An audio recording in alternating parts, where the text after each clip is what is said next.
ए सुमन, अरे यार चल स्टार्ट। अफजल जी कैसे देख रहे हैं 2024 में? ऐसा लगता है कि बहुजन वोटर कंफ्यूज है, किसके साथ जाए वो? बिल्कुल कंफ्यूज है और कंफ्यूज इसलिए है कि समाज के नेताओं ने उनको कंफ्यूज कर रखा है। मैं ये समझता हूँ कि आज जिस मौके पे हम लोग खड़े हुए हैं, आज आदरणीय जय भगवान जाटव जी जो हमारे बीच से कुछ दिन पहले हमें छोड़ के चले गए, मैं समाज के नेताओं को आईना दिखाना चाहता हूँ। ये वो पहली पीढ़ी के शख्स हैं जिन्होंने मान्यवर कांशीराम साहब के साथ काम भी किया। धीरे धीरे ये पहली पीढ़ी कुछ समय बाद हमारे बीच से चली जाएगी। उसके बाद क्या, समाज के नेतृत्व को कौन संभालेगा? सब लोग विभाजित हैं, सब लोग अलग अलग काम कर रहे हैं। बीते दिनों हमने ये आवाज़ बड़ी मुखरता से उठाई थी, पूरे देश लेवल पे उठाई थी कि हमारे समाज के जितने भी पॉलिटिकल लीडर हैं जो डॉक्टर अंबेडकर, फूले, शाहू, पेरियार के मिशन को बढ़ाने की बात करते हैं, उनको एकजुट होना चाहिए। और जब तक वो लोग एकजुट नहीं होंगे, आज वर्तमान समय में बहुजन समाज और खासकर वो आइडियोलॉजी जो आइडियोलॉजी डॉक्टर बाबा साहेब अम्बेडकर और मान्यवर कांशीराम साहब के लिए काम करती है, और उसे एक बड़े वर्ग की राजनीति को खत्म करने की बड़ी साजिश की जा रही है, लेकिन समाज के नेताओं को नहीं दिखता। जिम्मेदार कौन है?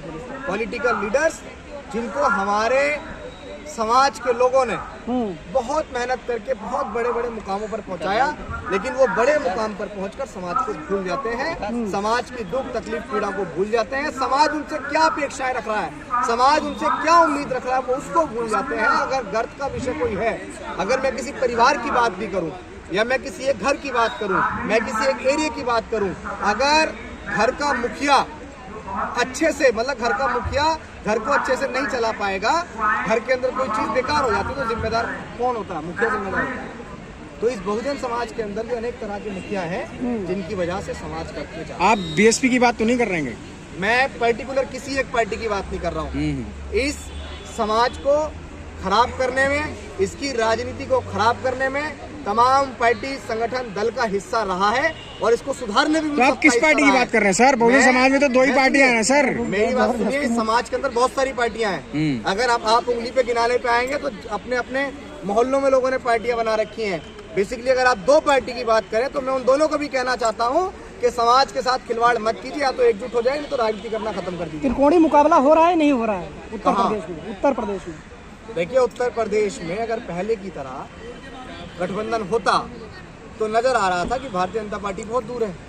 आज सारी सीटें उठा के देखिए आप, तमाम जगह सबने अपने अपने कैंडिडेट उतार दिए हैं। निजी वर्चस्व देखा जा रहा है या समाज का हित देखा जा रहा है? अगर समाज का हित देखा जाता, अभी आपने मेरी बीते दिनों पहले एक 14 मिनट की हमने एक वीडियो बनाई थी, उसके अंदर देखा होगा, हमने कहा भी कि समाज राजनीतिक रूप से अनाथ हो रहा है।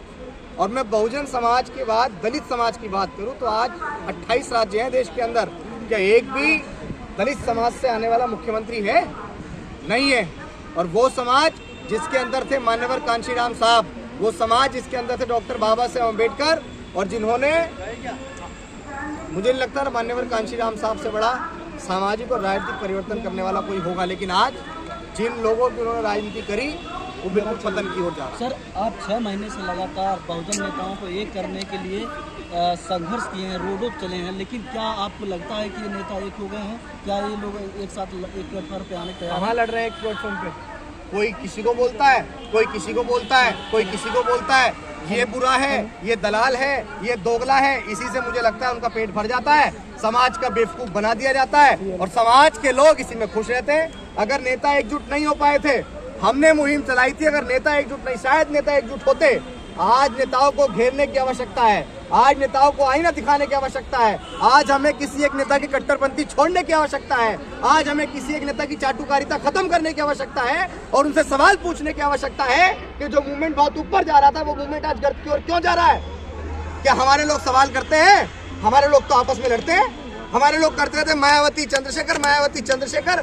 आप ये देखो कि मायावती कितना ऊपर जा रही है, चंद्रशेखर कितना ऊपर जा रहा है, सब लोग गर्त में ही तो जा रहे हैं।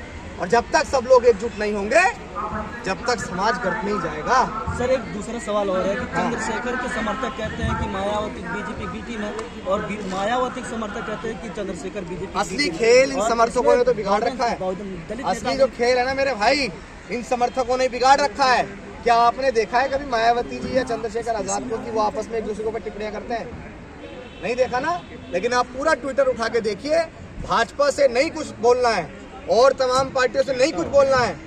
बहुजन समाज पार्टी एएसपी से लड़ती है, आजाद समाज पार्टी बीएसपी से लड़ती है, और वो जो नीचे के कार्यकर्ता हैं वो कभी इसको बुरा बोलते हैं, कभी उसको बुरा बोलते हैं, आपस में एक दूसरे की टांग खिंचाई करने में लगे हुए हैं। मैं बार बार यही कहूंगा कि दूसरों को अपनी कमजोरी मत दिखाइए। एक कहावत आपने बहुत अच्छे से सुनी होगी कि अपना मारे तो छाव में और दूसरा मारे तो धूप में। तो आपको आज अपने से मतलब सारी चीजें अहम छोड़ना पड़ेगा।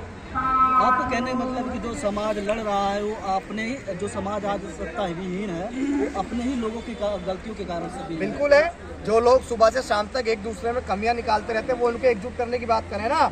वो सुबह से शाम तक जो एक दूसरे को बताते कि ये उसका दलाल, ये उसका गुलाम, वो उन नेताओं को आईना दिखाए कि जब तक नेता एकजुट नहीं होंगे हम किसी एक नेता को वोट नहीं देंगे। इतनी हिम्मत है किसी के अंदर? नहीं करते हैं। लेकिन अभिषेक जाटव ने तो कोशिश की ना बहुजन जोड़ो यात्रा के माध्यम से। अभिषेक जाटव ने कोशिश की, लेकिन जरूरी नहीं है कि रिजल्ट बहुत जल्दी निकल जाए। आपको पता है कि ज्योतिबा फूले ने मूवमेंट चलाया था, जब जाके कहीं ना कहीं मान्यवर कांशीराम साहब ने हमें राजनीति में हिस्सेदारी दी थी। तो ज्योतिबा फूले, शाहू, पेरियार, कितने महापुरुष इसमें खपे, बहुत सारे महापुरुष, और नाम से अगर मैं गिनवाने पाऊंगा तो बहुत सारे महापुरुष रहे, लेकिन सत्ता जो प्राप्ति मिली उत्तर प्रदेश के अंदर वो मान्यवर कांशीराम साहब के समय में मिली, जो अभी